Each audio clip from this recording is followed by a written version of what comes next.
Espresso or filter? Hey, filter. Manual brewed or machine magic? Always manual brewed. One perfect cup a day or 5 casual ones? One perfect cup a day. Was ist das? Wir sind vor der Tür bei dir. So Dario, how did you end up in coffee and what does the coffee as a drink mean beyond? Yeah, good questions. I guess I need about 20 minutes. Like the short answer. I came in touch as a 5-year-old boy with coffee. My grandma served me early mornings filter coffee with milk. So that's how I started to drink coffee. Then 2010, 30 years later, I just had a friend of mine. They opened a new coffee shop in Zurich called Zetan Park, and they hired 2 quite known guys, Danny Sanchez and Shem Lepin, as a barista. They had some barista experience, so that was the first time I got like a decent cup of coffee where I didn't have to add some sugar. They did some nice latte art, and I was like fully in. I just thought, okay, that's nice. I bought a machine, a grinder for at home, and started as a home barista. And then after a few months, they called me because they had someone to replace on a Saturday, and they knew it that I did some work at home, and so I know a bit about coffee.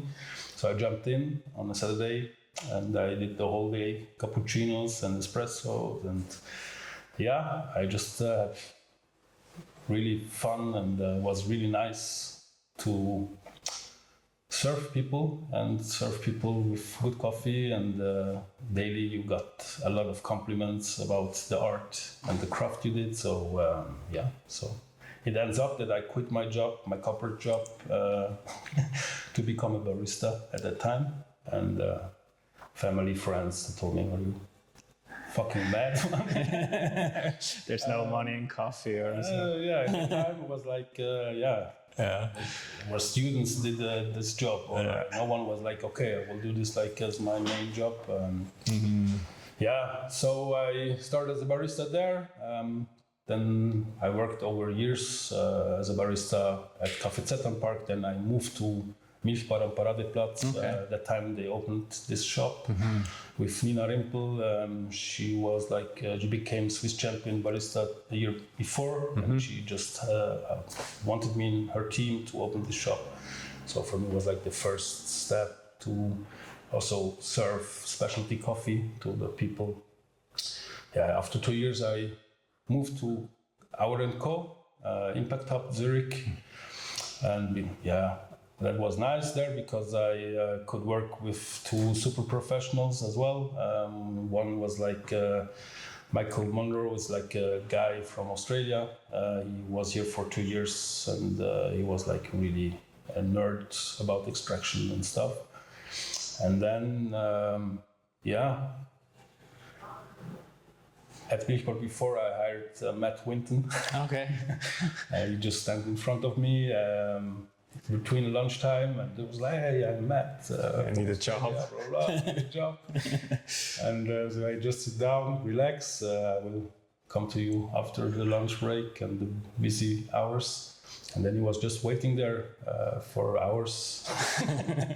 And then it's by coincidence I just burnt my finger, and then I need someone to replace me, and then I just called him, and then he was here, and I jumped in after 30 minutes. Okay.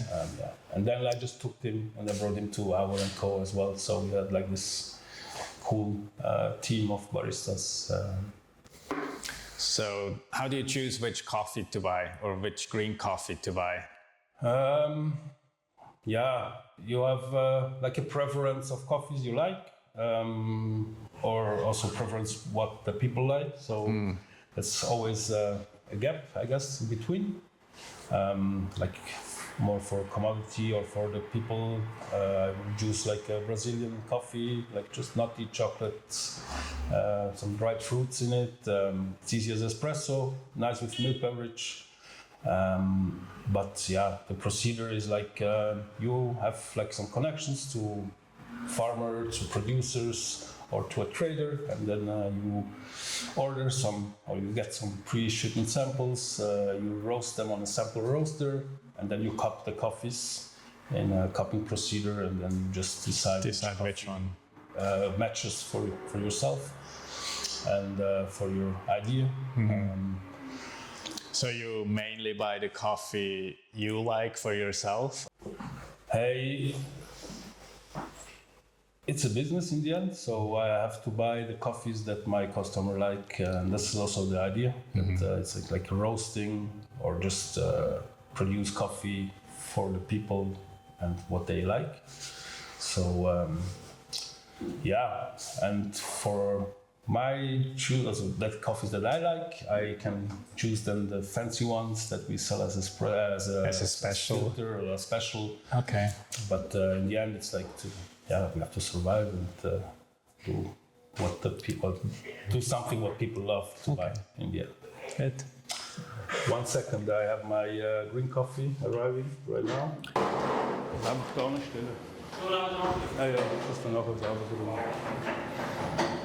So what's one detail you look very close to when it comes to roasting, which most people don't look at? Definitely consistency. It's really important to be consistent and just keep the quality. That's really my obsession about roasting. Good. And, yeah, that's my thing. What does transparency mean to you in sourcing and pricing? Transparency, traceability. It's quite something important to me. I really like to know from where the beans are, where is in charge of it, and but it's always like a bit the hard thing, I guess, for a starter, because it's about planning. It's about from where you get the beans. But there are many traders. They are pushing that kind of relation with their producer, with the farmers, and that's my thing. I work with them together, especially with Algrano, also different other traders. If you tell them that's a really must and something that I need and I want, they will source something in this for you. For myself. Okay. Okay. Perfect. What do you want someone to feel if they drink your coffee for the first time? They have to feel happiness. So if they drink the coffee, they have to like it. But yeah, in the end, it's like it's very subjective. So, but I know the market. I was self in the market, so I know what the Swiss people like, and that's the goal for me, to find the coffee, roast them in this way that the people will be happy in the end. So I didn't have too much complaints about my coffee until now. So. Well, I'm sure you roast it with a smile and it translates to the beans. Yeah, I smile with a smile, I pack with a smile, I Perfect. get some gentle treats. It must be in the package as well. Mostly, yeah. No, so, yeah. Yeah, package is, was the same. So with the package we wanted something different to the market. Something stands out in the shelf. So we improvised, and we just had like a simulation of a shelf with all roasters from, or like 50 roasters from Switzerland. And then we put those into this in a virtual form, and then we just said, okay, that's it. That works. We just want to shine, and not just the package, but also what is in the package. So Dario, thank you so much for your time having us in your roastery. I have one last question for you. It's coffee or cocktails? Coffee for sure. But cocktails is something very nice. I really love it, especially like craft cocktails with a story behind, with an idea behind. And You can, Especially cocktails from you. you can also say coffee cocktails if you want to. All right. It's, it's my daily business, so that's why I'm more into the coffee thing. But my coffee cocktails is something pretty nice, and we should improve and bring this more to the standard bars. Totally agree with you. That's like a challenge since years. So I would say also the previous champions they tried, and it's like it's hard to. It's always like with this espresso martini or with the Irish coffee. So, but there are many. Let's not say better options, or let's say better options. I mean, the problem with the Irish coffee is most people have bad experiences with Irish coffees, and then you serve them one, and I was like, "What is this? I never had this before." And it's like, "That's how an Irish coffee should taste." No, that's the thing. It's like the same thing with the filter or pour-over coffees. Many people have like this experience of dark, burnt filter coffee. And they used to put something into the coffee to stretch it, and that's what they had. And that's the same with the standard espresso. Like if you go more into the south, you have like a lot of bitterness, and the people that don't like the bitterness. So what they doing? So they add some sugar to balance it, or they add some cream or milk just to make it drinkable. So the goal is, as a roaster, as a coffee professional, is to serve coffee without any ads and stuff. So because the coffees are sweet enough when you're doing a group. Doesn't need anything else. No. Perfect. Well, thank you so much, Dario. I hope to see you soon somewhere. For sure. Latest in Geneva or at Slurp. Yes. Perfect. Thanks for coming, and merci vraiment.